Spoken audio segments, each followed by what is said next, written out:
नमस्कार, बहुत स्वागत आपका अनादि टीवी पर। मैं हूं आपके साथ पारुल। आइए खबरों की शुरुआत करेंगे। जबलपुर में चौथी वर्ल्ड रामायण डे कॉन्फ्रेंस का आयोजन किया जा रहा है। 2 जनवरी को इस अंतर्राष्ट्रीय सम्मेलन का उद्घाटन मुख्यमंत्री डॉक्टर मोहन यादव ने किया।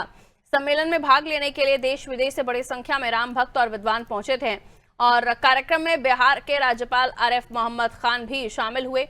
उन्होंने कहा, दुनिया में बढ़ता खून खराबा इस बात का परिणाम है कि मानव प्रतिष्ठा को केवल सैद्धांतिक रूप में स्वीकार किया गया है, व्यवहार में नहीं।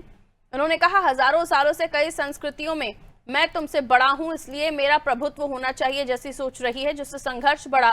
राज्यपाल ने कहा, भारत एकमात्र ऐसी संस्कृति है जिसके आधारभूत स्तंभ रामायण और गीता हैं, जो मानवता, मर्यादा और समानता का संदेश देते हैं। उन्होंने कहा, रामायण केवल धार्मिक ग्रंथ नहीं बल्कि सामाजिक समरसता और मानव मूल्यों का मार्गदर्शक है।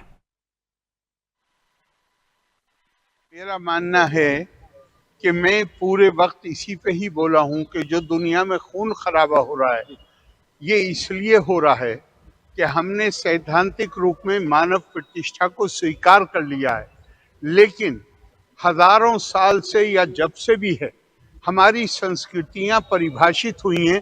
मैं तुमसे बड़ा हूं, मेरा तुम्हारे ऊपर प्रभुत्व होना चाहिए।